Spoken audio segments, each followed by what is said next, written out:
At least 15 dead and 30 injured in a mass shooting in Prague.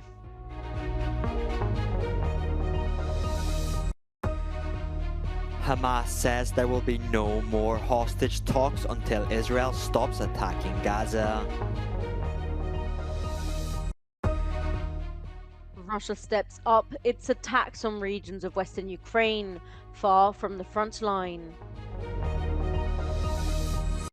The diamond sector in Antwerp prepares to apply the newly agreed sanctions against Russian diamonds.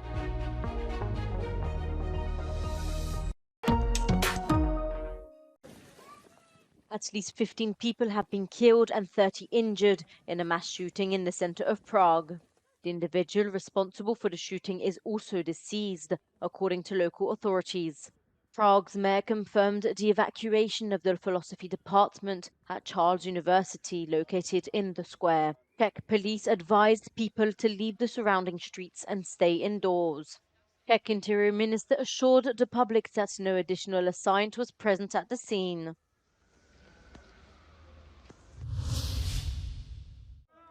There will be no further talks about releasing Israeli hostages until Israel stops attacking Gaza, said Hamas on Thursday.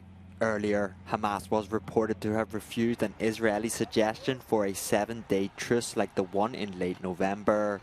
Hamas now demands a complete ceasefire. The UN security vote on a resolution in Gaza has been postponed again, but this time with the support of the US. I won't share how I will vote, but it will be a resolution if the resolution is put forward as is that we can support. As Gaza's humanitarian situation grows increasingly desperate, Israeli President Isaac Herzog claims Israel could enable the entry of 300 or even 400 trucks a day. The UN says logistics are impossible while under continued bombing. IDF reported on Thursday that the last month Israeli troops killed around 2,000 Palestinian militants. The IDF continued to organize operations in the West Bank too. On Thursday evening, Israeli units were seen in Ramallah.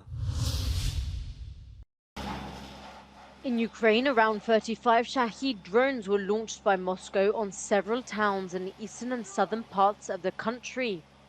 In Nikopol, near Dnipro, the bombardments killed 2 women and wounded 1 man. In recent weeks, Russia has stepped up its attacks on regions of western Ukraine, far from the front line, and claims to be able to eliminate Ukrainian drones flying over its territory without much difficulty. Russian Army Chief of Staff also added that he was firmly defending his positions. Kyiv is building fortifications along the 2,000-kilometer front line to contain the advance of Russian troops, a defensive strategy favored by the Ukrainian army following the failure of its counter-offensive this summer. The Ukrainian president revealed that the army had asked him to mobilize between 450 and 500,000 additional soldiers. The Ukrainian defense minister has called on all men of military age currently serving abroad to return to Ukraine. Hungarian hauliers have ended their demonstration at the Ukrainian border after 10 days. The organizers failed to achieve their aims and have received no support from either the union or the government. They were protesting against unfair competition from their Ukrainian colleagues. Az a szlogent hallottuk a kormánypárti vezetőinktől, hogy senkit sem hagyunk az útszélén. Na most ez beigazolódni látszik, hogy ez nem igaz. The uproar was caused by a decision made by the European Union in favor of Ukraine. To support Kyiv after the Russian invasion, the EU had abandoned the system of entry permits for Ukrainian trucks into Europe. A harmadik országból származó fuvarozók jelentős árelőnnyel tudnak az európai piacra lépni. Ezekkel mi nem tudunk versenyezni. Over the past month and a half, Polish and Slovak hauliers have also been protesting for the end of EU benefits for Ukrainians by blocking their respective borders with Ukraine. Jelenleg nagyjából 11 kilométerre vagyunk az ukrán határtól. Amikor érkeztünk, még itt volt a kamionsor vége, de az elmúlt 5 percben nagyjából 10 újabb jármű érkezett. The protest is creating long queues, disrupting the work of Ukrainian truckers in particular. Hace una semana necesitamos 3 días para pasar, porque estaba 28 kilómetros de cola. Ahora, como está, bajó un poco, que está 6 kilómetros, pasamos pronto. Pasamos 15, 17 horas. Que no, ahora no es mucho, con todo lo que está pasando por todas las fronteras, aquí lo que mejor que hay. The organisers want to start the protest again next year, but with many more trucks and a tighter border blockade.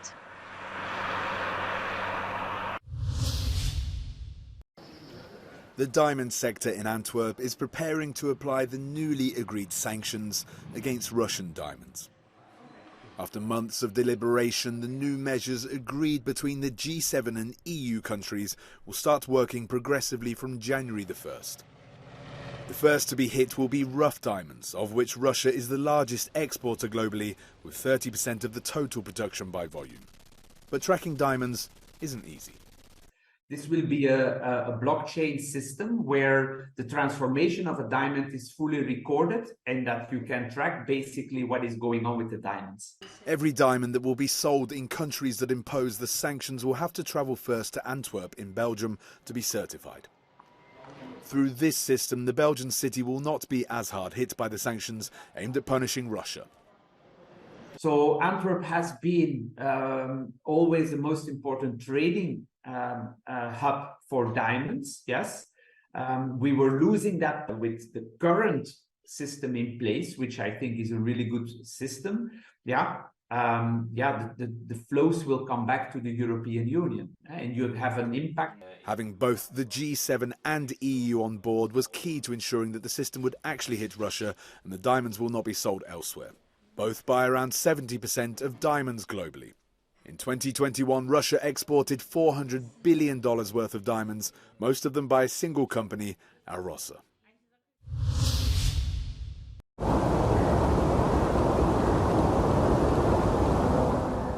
Bosnia's capital, Sarajevo, has been intermittently engulfed in a toxic haze since the start of December. Its air quality is so bad it has ranked top on a list of the world's most polluted cities for 2 days in a row.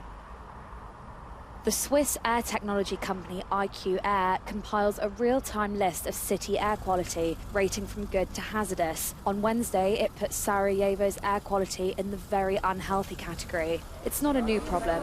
There have been protests by locals dating back to 2020. At the time, experts said air pollution in the Balkans was due in part to the use of coal-fueled power plants and old cars. Since then, the Sarajevo authorities have pledged to make the city carbon-free by 2035. But a cost of living crisis has forced people to rely on cheaper, dirtier fuels to heat their homes, and there's just no money to buy new cars. Many locals feel the need to wear masks when the pollution gets bad.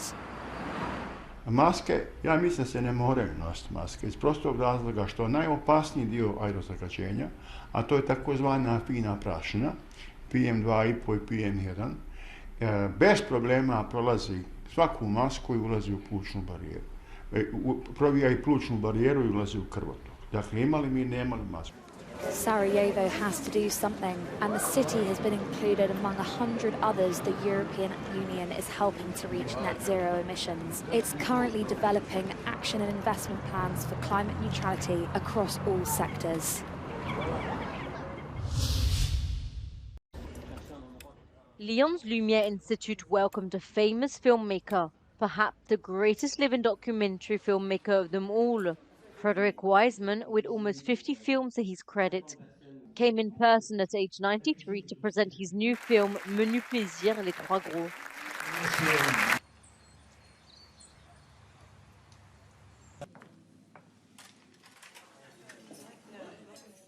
A 4-hour film that takes its audience on a journey of what the day-to-day life is like at the 3 Michelin-star restaurant Les Trois Gros, a world-famous restaurant not far from Lyon, behind which lies a family dynasty of great chefs from father to son.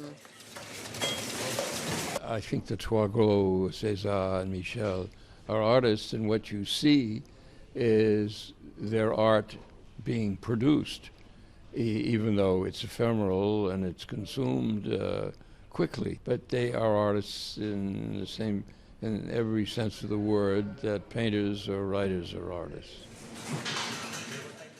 As in all Frederick Wisman films, there's no commentary, no interviews, no sound, and no additional music. He writes films and edits them himself. Marion, qui elle travaille plutôt dans l'hôtellerie, et Marie-Pierre, bien entendu, mon épouse, qui chapeaute tout ça, voilà. Tous les aspects de tournage étaient un plaisir pour moi, parce que c'était un travail. Moi, j'ai vu leur travail, et c'est aussi dur de tourner un film comme ça, parce qu'on travaille 12 heures par jour. Et après, quand on revient à la maison, on voit les rushs. Et comme ça, les documentaires sont une forme de sport. On doit être dans un bon état physiquement. C'est classique, c'est du prestige. The result is worthy of a 3-star meal. The film received a standing ovation at Venice and will be released in France and Europe on December 20th.